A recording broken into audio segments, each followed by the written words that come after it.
25장이 어떻게 시작하냐면요. 사무엘이 죽는 것으로 시작을 해요. 사무엘이 죽었다 이 말은 다윗에게는 어떤 의미를 가질까요? 그냥 하늘이 무너졌다 이런 소리하고 똑같습니다.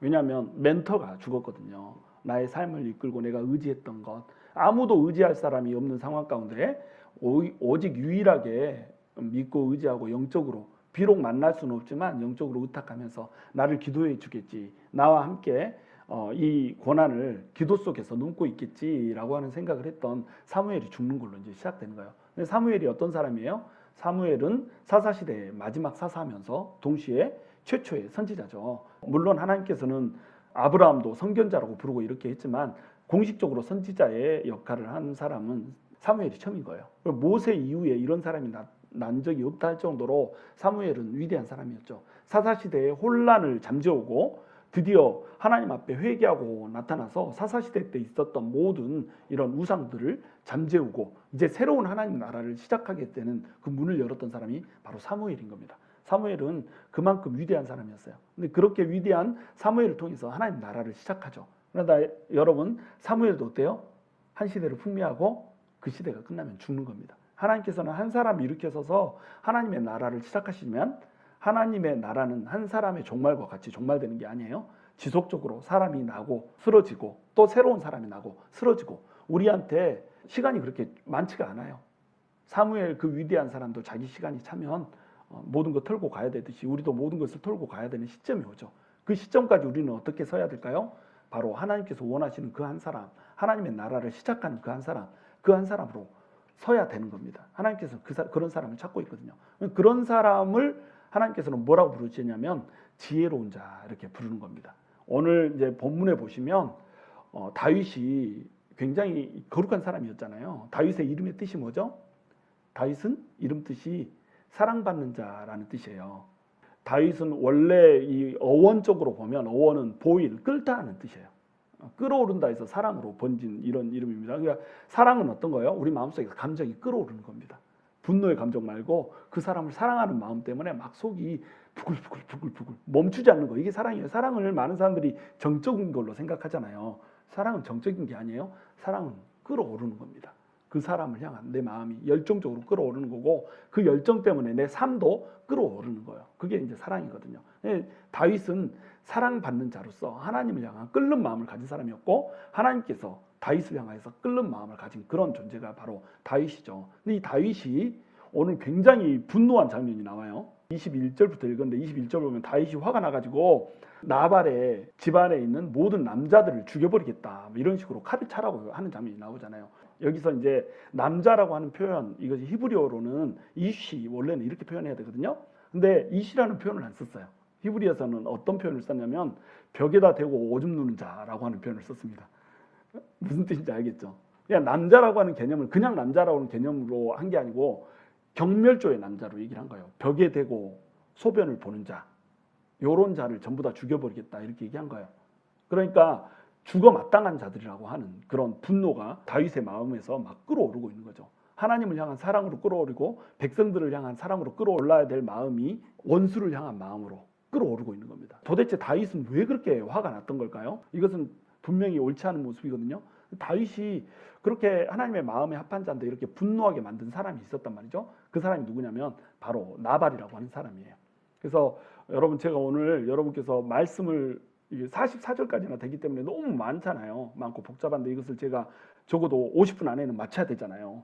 그러니까 한 4번에 나눠서 해야 되는 설교를 한 번에 시간 안에 이제 해야 되기 때문에 저도 고민이 많았어요. 이걸 나눠서 해야 되나, 한번 4번에 나눌까 이런 생각을 하다가 전체적으로 성경을 쭉 한번 훑어보는 것이 좋다고 생각하기 때문에 하루에 한 장 나가는 것을 좀 원칙으로 하고 나가는 게 좋겠다 해서 그냥 다 다뤄요. 그래서 제가 여러분에게 메시지를 보내드렸잖아요.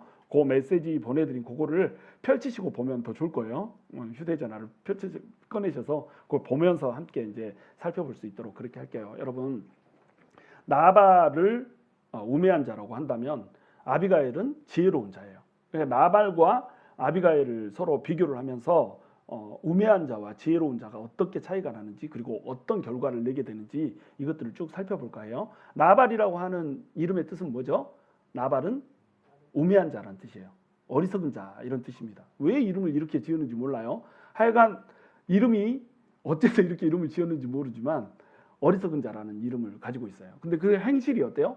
이름대로 어리석은 자인 겁니다. 근데 아비가일은 이름의 뜻이 뭐죠?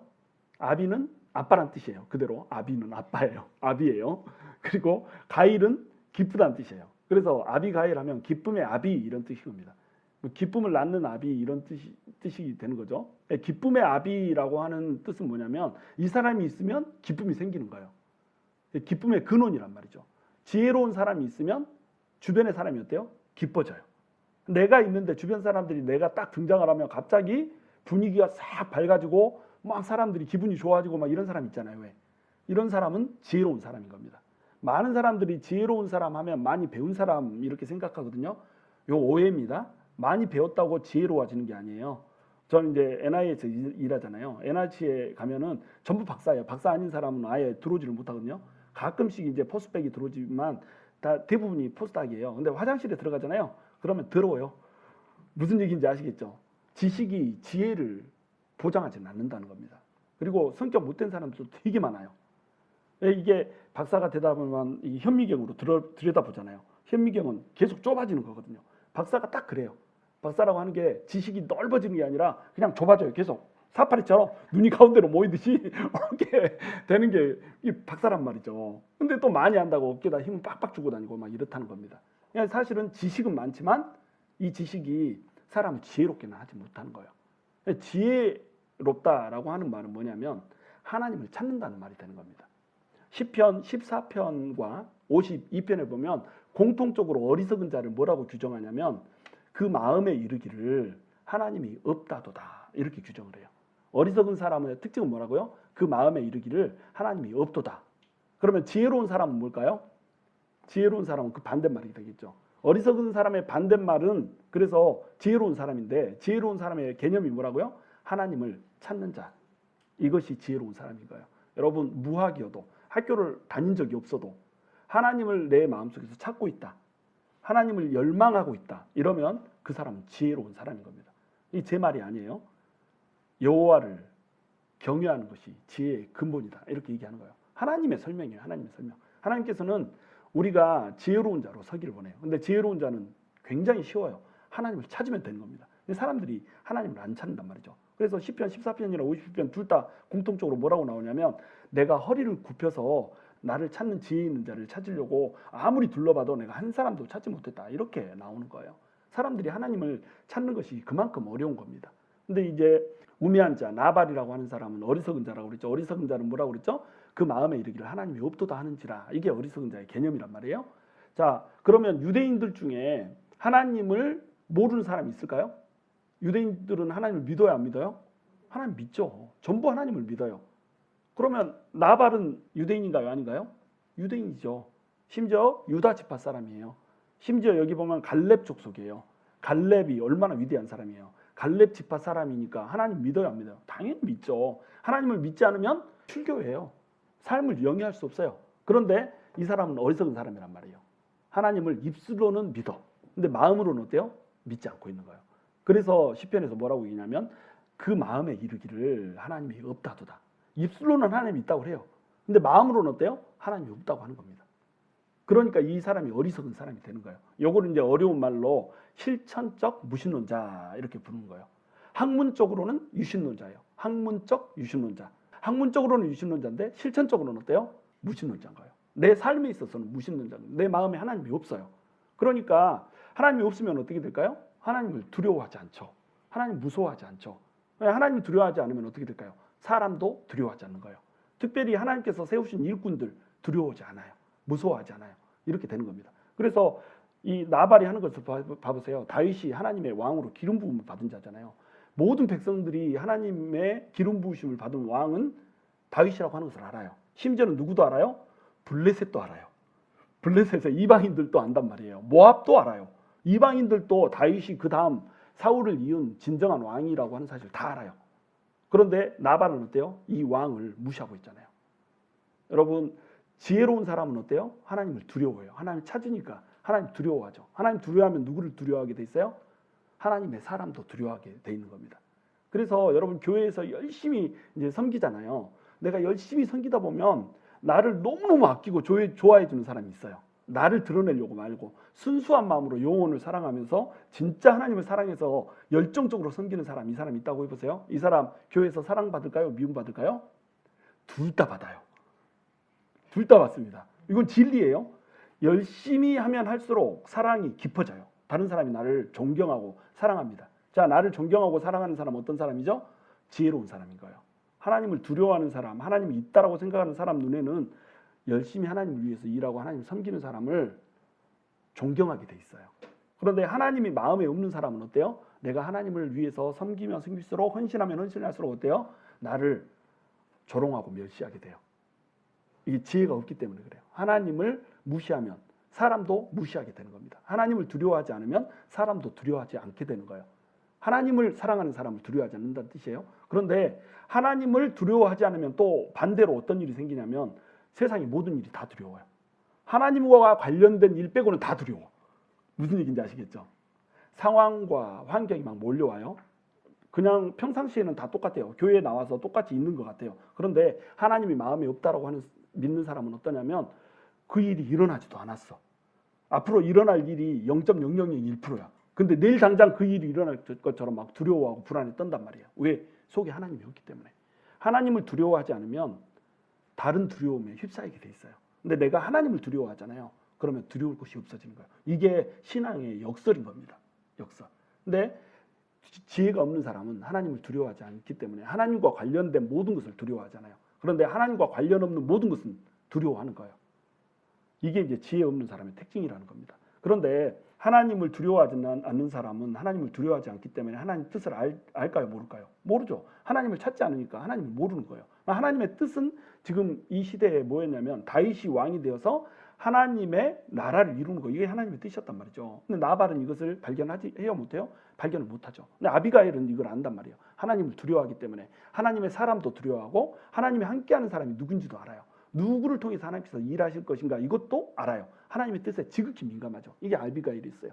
그러니까 다윗한테 찾아가서 뭐래요? 당신이 앞으로 왕이 될 것이다. 당신의 나라가 튼튼할 것이다.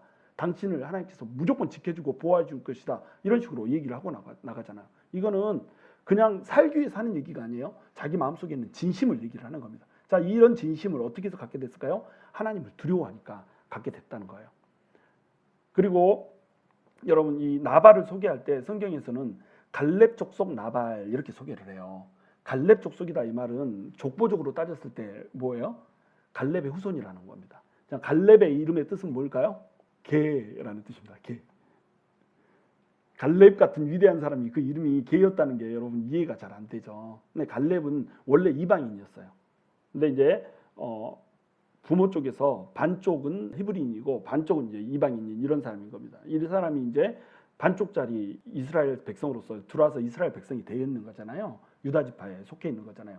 그래서 아마도 이름이 뭐 이방인들을 개로 여겼기 때문에 개였는지, 아니면 우리나라처럼 개똥이 이런 식으로 이름을 지으면 천한 이름을 가질수록 오래 산다고 해서 이런 이름을 지어줬는지 알 길이 없어요. 그러나 갈렙은 이름이 개였단 말이죠. 근데 이름이 개였던 사람이지만 나중에 어떻게 돼요? 진짜로 개 같은 사람이 되잖아요.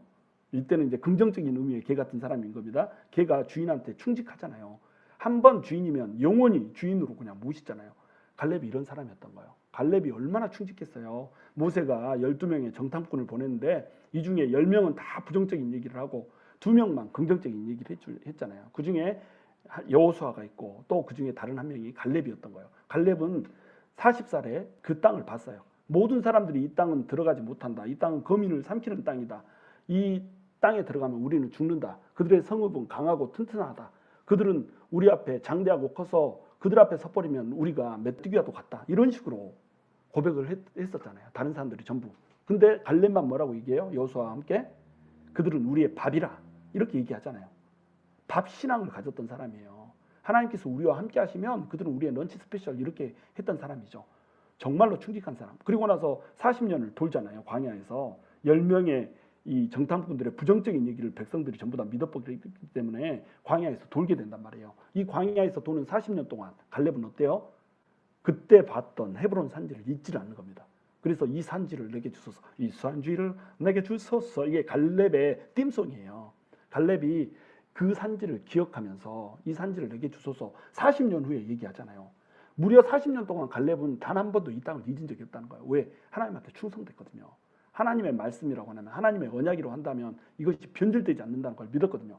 갈렙은 이런 사람이었어요. 그러니까 갈렙이 이렇게 해서 헤브론의 왕이 되잖아요. 헤브론의 그 영주가 된단 말이죠. 그러니까 얼마나 많은 땅을 취했겠어요. 그리고 헤브론의 산지가 아직 정복이 안 된 상태였거든요. 이 산지를 정복해서 취하는 겁니다. 갈렙은 적극적으로 이 산지들을 정복을 해 나가죠. 그러니까 정복하면 할수록 땅은 넓어지죠. 그럼 갈렙이 죽고 나면 이 땅은 누구의 것이 되나요? 갈렙의 후손이 땅이 되는 거예요. 갈렙의 이제 자손 중에 마온이라고 하는 사람이 있어요. 이 갈렙 족속인 나발이 어디에서 살았다고 그래요? 마온에서 살았다고 그래요. 마온에서 살았다는 말은 뭐예요? 그 갈렙의 자손 중에 한 명인 마온의 자손으로서 나발이 서 있는 겁니다. 나발은 태어날 때부터 부자였어요. 극수저가 아니라 금수저로 태어난 거죠. 태어날 때부터 부자니까 뭐 두려울 게 있겠어요? 처음부터 돈이 있었어. 하나님이 없어도 조상 잘 만나서 돈이 있어요. 그러니까 목에다 힘 빡 주고 내가 내 삶의 주인인 것처럼, 마치 하나님이 없어도 내가 살 수 있는 것처럼 입술로는 하나님 있다고 얘기하지만 실천적으로는 하나님이 전혀 없이 이렇게 살아가고 있는 존재가 돼 있는 거예요. 자, 개에서부터 정말 개처럼 충직한 사람이 됐던 갈렙하고 이 나발을 비교를 해보세요. 나발은 어때요? 갈렙 족속 나발 이렇게 표현되어 있지만 갈렙한테 미칠 수 없는 정말 이 어처구니 없는 신앙을 가지고 있는 거죠. 얼마나 볼품없고 초라한 신앙을 가지고 있어요. 그래서 70인역에서는 이 갈렙 족속이라고 한 말을 어떻게 번역을 해놓냐면 개의 성품을 가진 자 나발 이렇게 번역을 했어요. 갈렙이라고 하는 표현을 족속으로 표현을 하지 않고 아예 그냥 갈렙이라고 하는 그 의미를 개라고 하는 의미 그 자체로 표현을 해버린 겁니다. 여러분 갈렙 족속이기 때문에 갈렙 닮는 거 아니에요. 그 이름 뜻처럼 개처럼 돼버릴 수도 있다는 겁니다. 뭐에 따라서? 하나님을 찾는가 안 찾는가에 따라서. 여기에서 우리 인생이 갈리는 거예요. 하나님을 찾지 않으면 개 같은 인생이 되는 거고 하나님을 찾으면 충직한 개 같은 인생이 되는 겁니다. 같은 개 같은 인생도 완전히 다른 개 같은 인생이에요. 무슨 얘기인지 이해가 되시죠? 하나님을 찾는 사람만이 진정한 지혜자가 되는 거예요. 그런데 한 사람은 우매자고 한 사람은 지혜자고 이랬을 때 여러분 지혜자와 우매자의 차이는 어디서 나타나게 될까요? 어디에서 열매를 맺게 될까요? 그 사람의 성품에서 열매를 맺게 되는 겁니다. 그리고 그 사람의 언행에서 열매를 맺게 되는 거예요. 언행은 누구를 향해서 쏟아지는 건가요? 사람을 향해서 쏟아지는 거잖아요. 그래서 결국에는 이 사람이 지혜자인가 우매자인가는 어디에서 발현이 되냐면 그 사람의 성품이 어떤가에서 발현이 돼요. 성품은 상대적인 거잖아요. 나 혼자 있을 때는 성품이 잘 안 나타나요. 다른 사람과 관계를 맺고 있을 때 이 관계 속에서 성품이 드러나는 거잖아요. 그죠? 그렇기 때문에 내가 상대방을 어떻게 대하는가 여기에 따라서 이 사람이 지혜자인가 우매자인가가 열매로 드러난다는 겁니다. 내가 하나님을 입술로는 고백해요. 우리 현대 크리스찬들 교회에 나와서 다 예배 드리잖아요. 다 교회에 나와서 예배 드리고 있기 때문에 전부 다 지혜자가 아니에요. 하나님을 입술로는 있다고 생각해요. 나도 성도라고 막 주장을 해요. 나도 그리스도인이라고 기독교에다 내 종교란을 동그라미 쳐요. 그러나 전부 다 실질적인 그리스도인이 아니라는 겁니다. 그리스도인은 어떤 사람이 그리스도인이냐면 하나님을 전심으로 찾는 자가 그리스도인이란 말이에요. 그럼 하나님을 전심으로 찾으면 어떻게 되죠? 예레미야 29장 13절에 나온 것처럼 너희가 나를 전심으로 찾으면 나를 만나리라 이렇게 얘기했단 말이에요. 우리가 하나님을 찾으면 하나님께서 와서 만나주신단 말이에요. 하나님 만나주신다는 건 뭔가요? 우리의 심령 가운데 하나님이 사신다는 거거든요. 하나님 우리의 심령 가운데 살면 우리의 심령은 어떻게 돼요? 하나님의 성품으로 바뀌게 되는 겁니다. 내 못된 성품, 나의 개 같은 성품이 없어지고 하나님의 성품으로 이 안에서 바뀌어지는 거예요. 회복이 되는 겁니다. 잃어버린 하나님 성품, 일그러진 하나님 성품이 회복이 되는 거예요. 근데 나발은 어때요? 지혜가 없는 자잖아요. 우매한 자잖아요. 그러니까 그 성품이 어때요? 교만해요. 내가 최고로 잘났어. 심지어는 왕으로 기름 부으심을 받은 다윗을 무시를 해버리잖아요. 아버지까지 들먹이면서 이새의 아들은 누구고 다윗은 누구냐 뭐 이런 식으로 인간을 모독하면서 이렇게 온단 말이에요. 얼마나 교만해요. 그리고 이 사람 왕고예요. 왕고하고 행동이 약한 자라 이렇게 표현을 해요. 나발에 일하는 일꾼들 소년들이 있잖아요. 이 소년들이 다윗이 왔어요. 다윗이 와가지고 먹을 것 좀 다고 했는데 나발이 이렇게 모욕하는 소리를 해가지고 내쫓아버렸단 말이죠.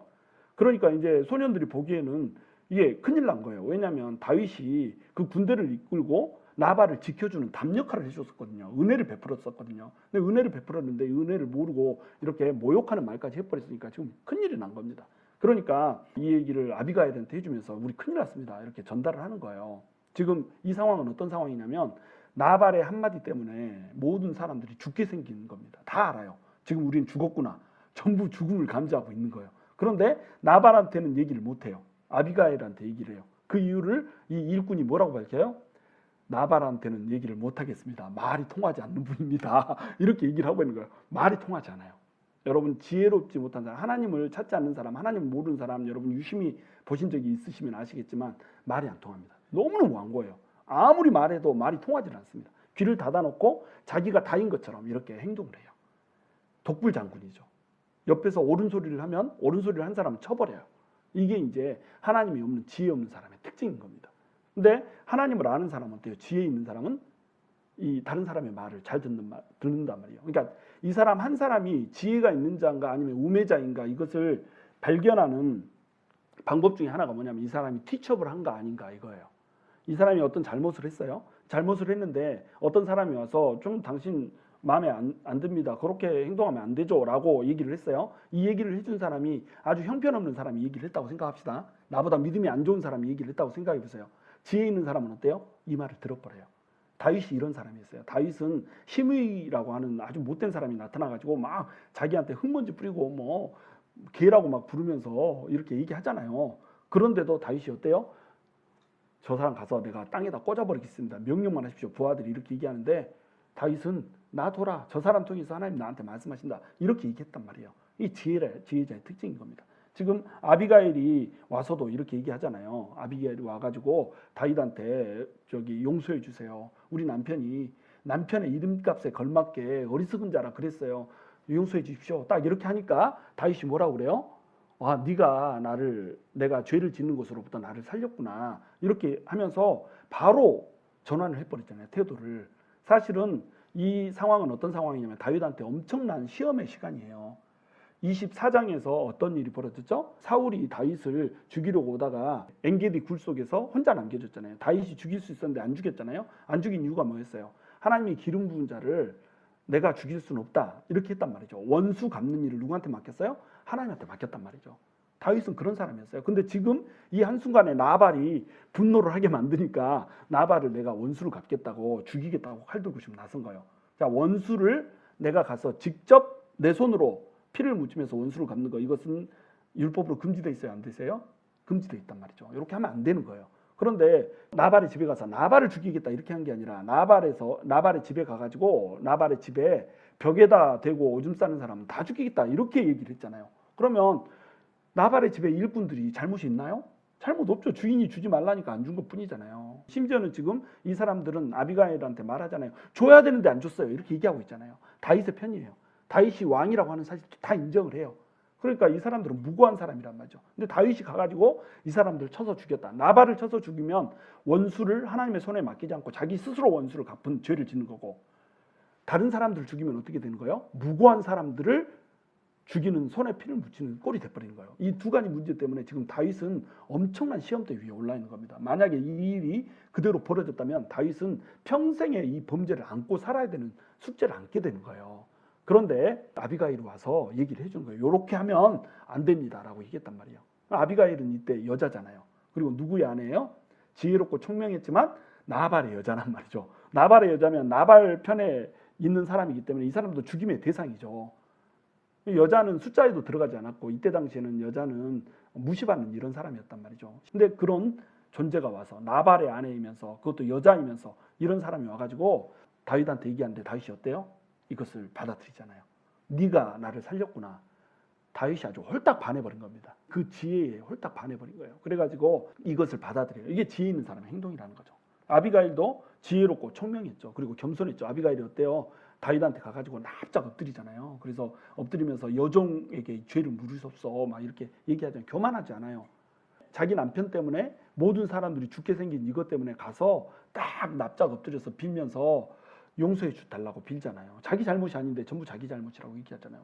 얼마나 겸손해요. 그리고 나중에 다윗이 활딱 반해가지고 나발이 죽고 난 후에 아비가일을 아내로 맞이하려고 전령을 보낼 때 어떻게 해요?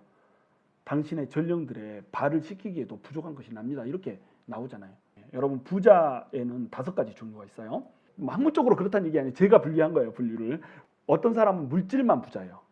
또 어떤 사람은 재능만 부자예요. 어떤 사람은 지식만 부자예요. 또 어떤 사람은 행동만 부자예요. 지식이 많은 사람, 지식은 많은데 이 사람이 지혜롭진 않잖아요. 어떤 사람은 또 행동 많이 해요. 막 무슨 일이 있으면 실천하고 뭐 별로 하나님을 사랑하는 마음이 없는데도 교회 나와서 열심히 섬기고 막 이런 사람 있잖아요. 그리고 홈리스 사역하자고 하면 가서 나도 가야지 그러고 막 가서 딱 V자 피고 사진 찍고 막 이런 사람들 많이 여러분 봤잖아요. 이런 사람들은 행동 부자인 겁니다. 근데 품성이 부자인 사람이 있어요. 성품이 부자인 사람이 있어요. 진짜는 누구일까요? 성품이 부자인 겁니다. 성품이 부자이지 않고 품성이 부자가 아닌데 다른 것이 부자잖아요. 그럼 이 사람 망치는 거예요. 여러분 뭐 바이올린 치고 뭐 피아노 치고 막 다 부자고 드럼도 치고 막 찬양도 너무너무 잘하고 뭐 은사가 너무너무 많아요. 이 은사들로 막 다 섬기고 이런데 이 사람이 성품이 부자가 아니에요. 그럼 이 사람 어때요? 그것 때문에 망하는 겁니다. 물질이 많으면 물질 때문에 망하고요. 재능이 많으면 재능 때문에 망하고 지식이 많으면 지식 때문에 망하는 거예요. 성품이 부자고 품성이 부자여야지 이 사람의 풍부한 것들이 하나님 나라를 위해서 쓰임을 받게 되는 겁니다. 근데 아비가일은 품성이 부자였던 이런 사람인 거죠. 나발은 물질만 부자였어요. 지식도 없어. 행동도 없어. 그냥 물질만 부자인 거예요. 이 물질만 부자인 사람이 와가지고 사울도 인정하고 요나단도 왕으로 인정한 다윗한테 가서 다윗을 모독을 해버리니까 얼마나 다윗이 화가 나겠어요. 그렇죠? 그러니까 다윗이 빨간 단추가 꼭 눌러진 겁니다. 사울이 와서 하는 것도 지금 힘들어 죽겠는데 깜냥도 안 되는 게 와가지고 이게 돈 많다고 자랑질하면서 이렇게 하니까 얼마나 화가 나겠어요. 그리고 이제 지혜가 없는 사람은 성품에서도 표시가 나지만 또 어디서도 표시가 나요? 인간을 바라보는 눈에서도, 인간을 대하는 태도에서도 이제 차이가 나는 거예요. 그래서 첫 번째로 은혜를 베풀 줄을 몰라요. 지금 사무엘이 죽었잖아요. 사무엘이 죽으니까 이제 사실은 사무엘이 영적인 리더인데 나의 영적인 멘토인데 멘토가 없어지니까 다윗이 느껴야 됐던 절망감이라고 하는 것은 말도 없이 지금 높은 겁니다. 절망감 속에서 휩싸였어요. 그러니까 다윗이 유다 광야를 떠돌면서 도망가고 있었는데 지금 어디로 도망갔어요? 바란 광야로 도망갔어요. 바란 광야는 어디냐면 브엘세바 근처예요. 브엘세바는 최남단이에요. 이스라엘 맨 남단. 우리 백두에서 할라까지 이렇게 하듯이 이 이스라엘 백성들은 단에서 브엘세바까지 이렇게 얘기했거든요. 그러니까 한라까지 제주도 끝자락이라고 이렇게 생각하면 돼요. 우리나라로 치면 이 끝자락이 있으니까 이 끝자락이 있으면 바란 광야 밑에서는 어떤 일이 벌어질까요? 벳윈 이런 이 족속들이 있어가지고 이 족속들이 쳐들어와서 목축하고 있으면 양 뺏어가고 막 이렇게 한단 말이에요. 그러면 다윗은 지금 자기 정체성이 뭐죠? 왕이잖아요. 자기는 도망자이지만 왕으로서 백성들을 지켜야 된다는 이 책임감이 아주 투철했던 사람이거든요. 그러니까 그일라 사람들이 위기에 처했을 때도 이 사람 자기 죽을 위험에 처할 거 뻔히 알면서도 가서 구해주잖아요. 이게 다윗이었단 말이죠. 그러니까 나발도 보호를 해준 거예요. 이 사람들로부터 담을 쳐서 보호를 해준 겁니다. 담을 쳐서 보호해주면 은혜를 아는 사람인 것 같으면 어떻게 하겠어요? 뭐 달라고 하기 전에 은혜 베풀 거 아니에요. 다 양이 3,000마리고 염소가 1,000마리인데 이거 다 지켜줬잖아요. 안 그랬으면 그 밑에 족속들한테 뺏길 건데 담이 돼서 한 번도 해친 적도 없고 담이 돼서 오히려 지켜줬단 말이죠. 그러면 뭐 달라고 하지 않아도 가서 은혜를 갚아야 될 거 아니에요. 근데 다윗이 이 사람에게 한 번도 내가 지켜줬으니까 나한테 뭐 좀 주시오 이렇게 한 적이 없어요. 다윗은 이 사람에게 은혜를 베풀 때 왜 베풀었냐면 나는 왕이고 이 사람은 백성이니까 은혜를 베푼 거예요. 사심 없이 은혜를 베푼 겁니다. 그러면 지혜가 있는 사람이 어때요? 은혜를 알아야죠. 지혜 없는 사람의 특징, 은혜를 모릅니다. 지혜 없는 사람은 자기가 잘나서 돈 많이 있는 걸로 생각해요. 양이 3,000마리고 염소가 1,000마리나 되니까 자기가 잘난 줄 알아요. 근데 이거 자기가 번 거 아니잖아요. 누가 물려준 거예요? 갈렙 때문에 받은 거잖아요. 조상 잘 만나서 이렇게 된 거잖아요. 자기가 잘난 게 뭐가 있어요? 그러면 이것은 조상 잘 만난 거 누구 탓인가요? 하나님 은혜죠. 하나님 은혜로 좋은 곳에서 태어났으니까 이 은혜를 어떻게 해야 돼요? 다른 사람한테 베풀어야죠. 여러분 은혜가 나한테 임했으면 은혜를 아는 사람은 베푸는 겁니다. 은혜를 베풀지 못하는 사람, 나한테 잘해준 일이 전혀 없어도 은혜를 베풀어야 되는 거예요. 이게 지혜로운 자거든요. 근데 이 은혜를 베풀지를 못하는 거예요. 오히려 자기한테 은혜 베푸는 사람한테도 은혜를 갚을 줄을 모르는 거예요. 그러니까 지혜가 없는 자라는 겁니다. 근데 아비가일은 어때요? 모든 책임을 자신한테 돌리잖아요. 아비가일이 아비가일이 나발을 죽이겠다고 다윗이 막 쳐들어오니까 이게 다윗을 쫓아가잖아요. 다윗하고 딱 오는 길에 마주쳤단 말이죠. 그래서 딱 납작 엎드려서 뭐라고 그래요? 이것이 전부 다 내 책임입니다. 이렇게 얘기했잖아요. 이것이 전부 다 내 책임입니다. 이 얘기는 뭐예요? 날 죽여주시옵소서 이 말이거든요.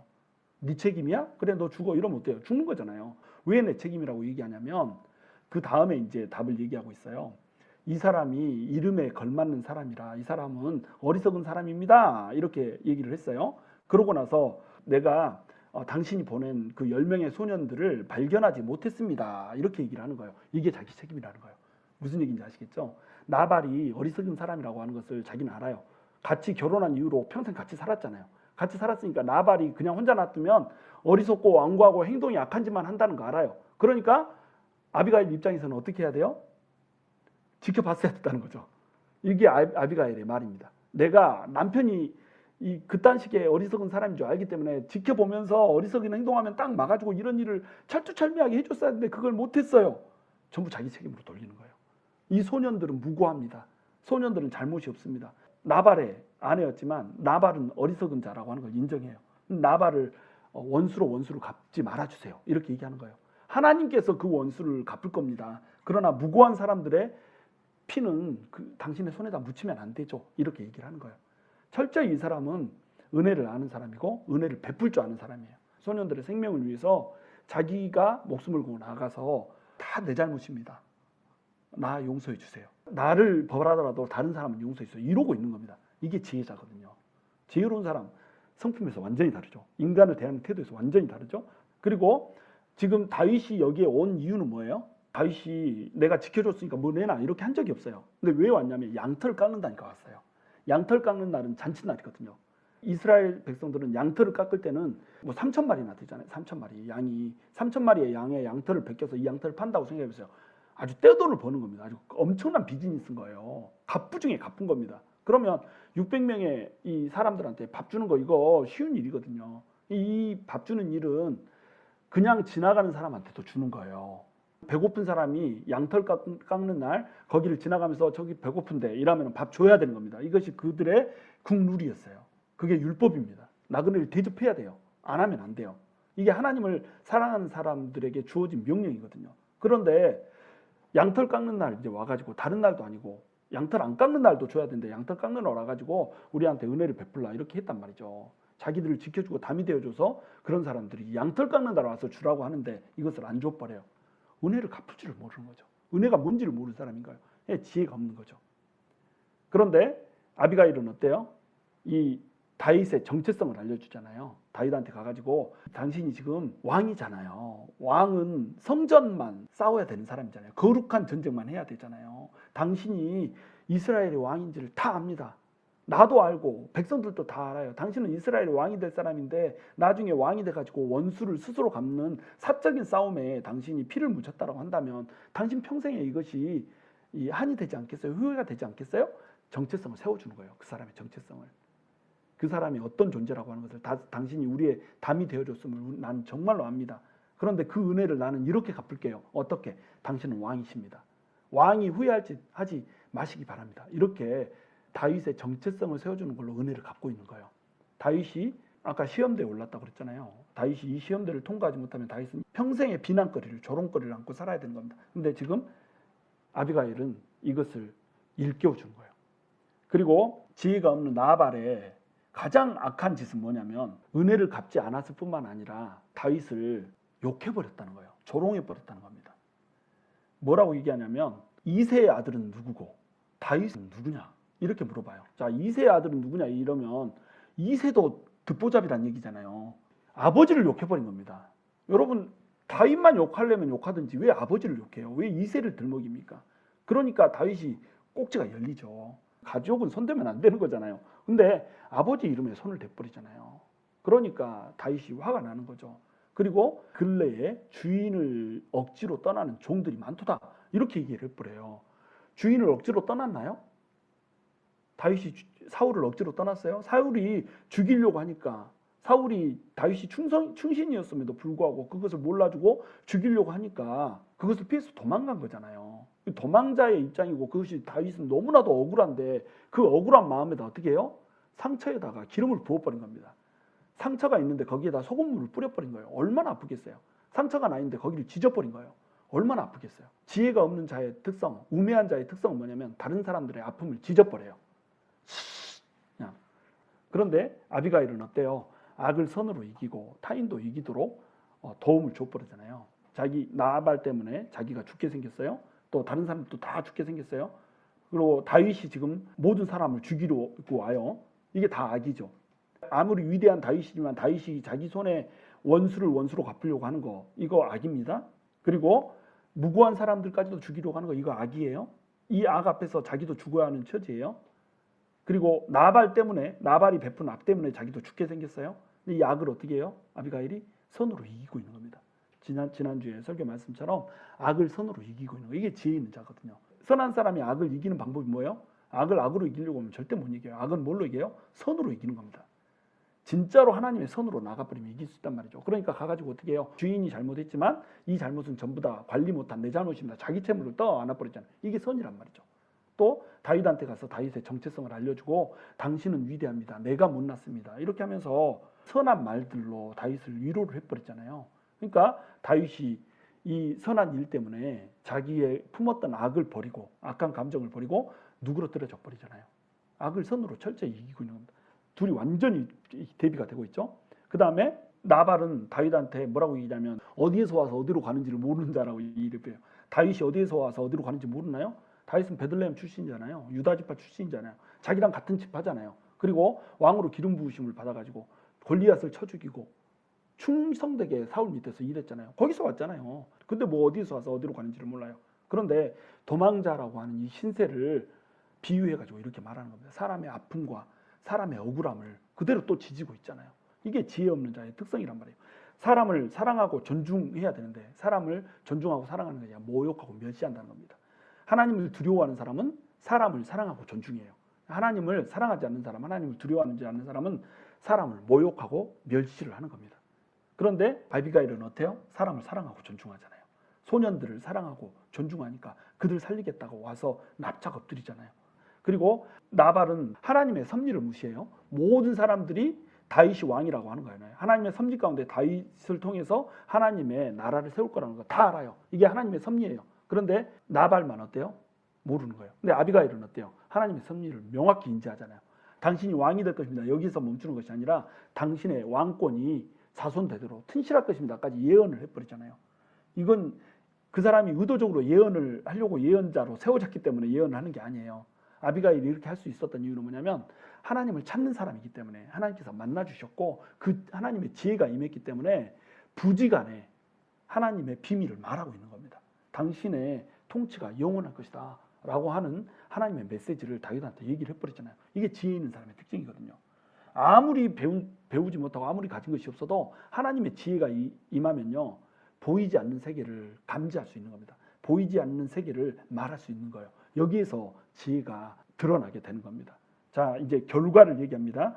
하나님을 두려워하는가 안 하는가, 하나님 앞에서 우리가 지혜가 있는가 우매한가, 이것은 우리의 성품과 인간관에 막대한 영향을 미친다고 했어요. 결정지어요. 그런데 이러면 그 결과도 이제 나타나는 겁니다. 그래서 나발같이 지혜가 없는 사람은 사람의 아픔을 자극을 해요. 다윗의 아픔을 자극하잖아요. 도망자 신세, 억울한 신세를 막 아프게 지져버리잖아요. 또 다윗의 분노를 자극하잖아요. 다윗이 그렇게 분노가 있는 사람이 아니란 말이죠. 다윗이 화가 났다. 그러면 그 사람 진짜 잘못한 거예요. 곽형일이 화가 났다. 그 사람 진짜 잘못한 거야. 이게 똑같은 거예요. 나도 화를 낼지 잘 모르는 사람이거든요. 내가 화났다 그러면 그 사람 진짜 잘못한 거야.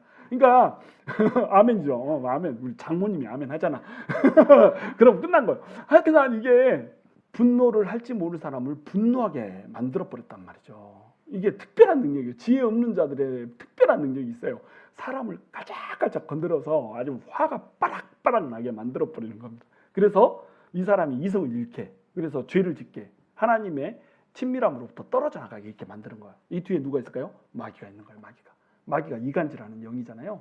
사람을 분노하게 하게 하는 영이고 혈기를 불러일으키는 영이고 투정의 영이잖아요. 그러니까 분노하게 만드는 거예요. 그런데 아비가일은 어때요?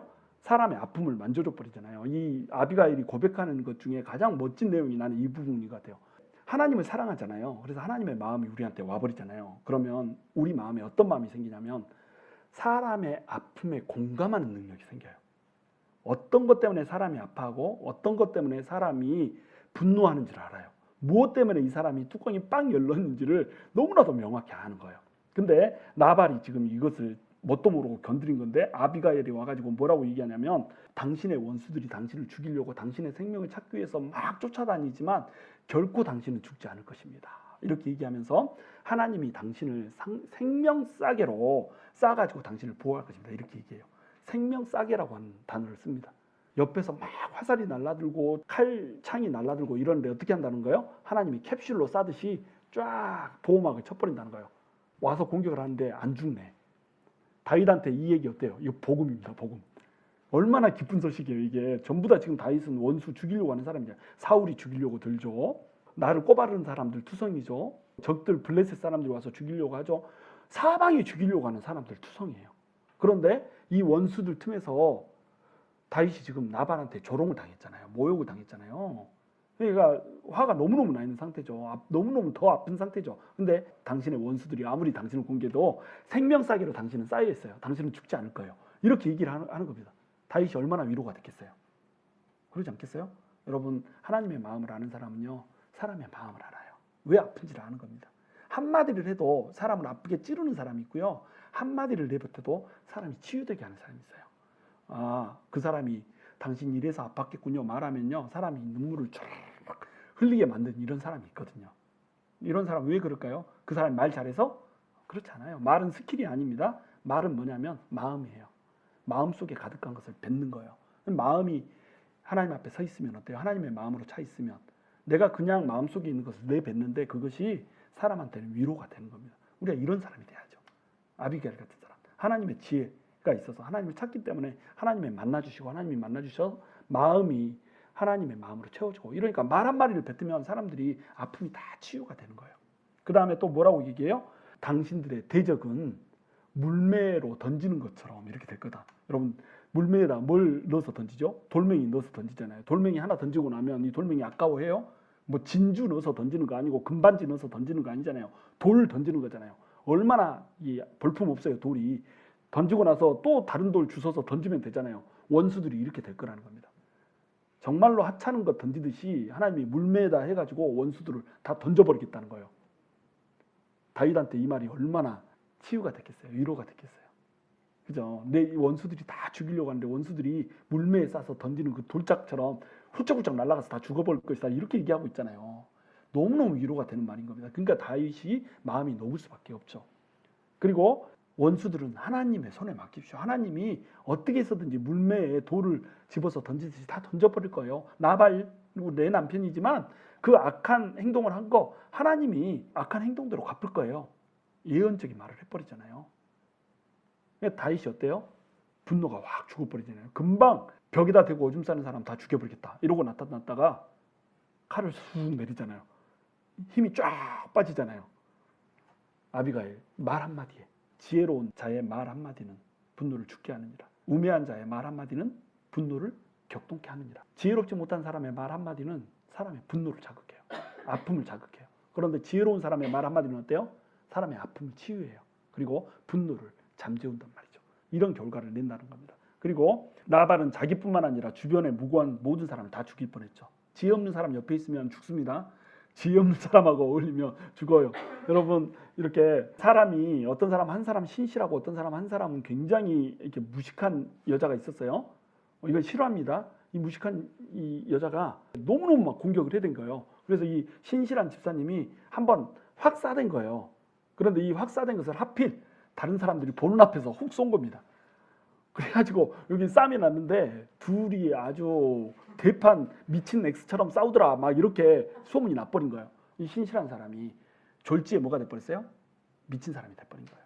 그러니까 이 성경에서도 너희는 어리석은 자와 같이 싸우지 말라라고 얘기하잖아요. 왜 그래요? 같이 얘기를 섞거나 싸우면 같이 어리석은 사람이 돼버린다는 거예요. 지혜 없는 사람들 옆에서는 될 수 있는 대로 피해야 되는 겁니다.